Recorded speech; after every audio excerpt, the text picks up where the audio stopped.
আজ বানিয়েছি ঘুগনি। খেতে কিন্তু খুব সুন্দর হয়েছিল। আর লুচির সাথে ঘুগনি খেতে কার না ভালো লাগে। আমার তো বেশ ভালো লেগেছিল। আমার বন্ধুরা খেয়ে বলে হেভি হয়েছে। তোমরাও কিন্তু বানিয়ে দেখতে পারো ঘুগনি। মটরগুলোকে কিন্তু আমি আগে থেকেই ভিজিয়ে রেখেছিলাম। এবারে মটরগুলোকে আমি প্রেসার কুকারে দিয়ে দেবো।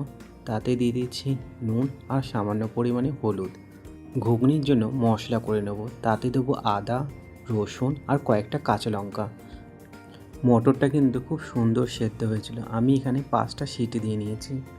আগে থেকে আমি আলু পেঁয়াজ কেটে নিয়েছি। 2টো পেঁয়াজ নিয়েছি, টমেটো নিয়েছি, ফোড়নের জন্য গরম মশলা নিয়েছি, লঙ্কার গুঁড়ো, জিরের গুঁড়ো, হলুদ গুঁড়ো নিয়েছি। তেলটা গরম হয়ে গেলে ফোড়ন দিয়ে নেব।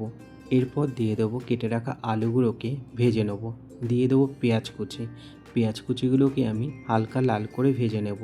তাতে দিয়ে দেবো টমেটো কুচি। টমেটো কুচিগুলোকেও আমি তেলের সাথে আলুর সাথে ভালো করে ভেজে নেব, যাতে টমেটোগুলি কাঁচা গন্ধ চলে যায়। দিয়ে দেবো সামান্য পরিমাণে নুন আর দিয়ে দেবো বেটে রাখা আদা রসুনের পেস্ট দিয়ে ভালো করে কষিয়ে নেব। এখানে আমি 2টো কাঁচা লঙ্কা দিয়ে দিয়েছি।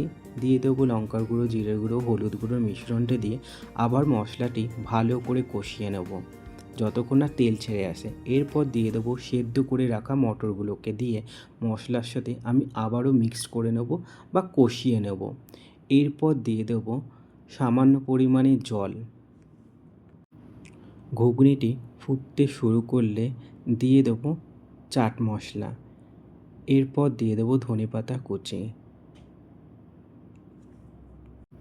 রেডি আমাদের ঘুগনি। তোমাদের যদি আমার রান্না ভালো লেগে থাকে তাহলে ইউটিউবে চ্যানেলটি সাবস্ক্রাইব করে দিও।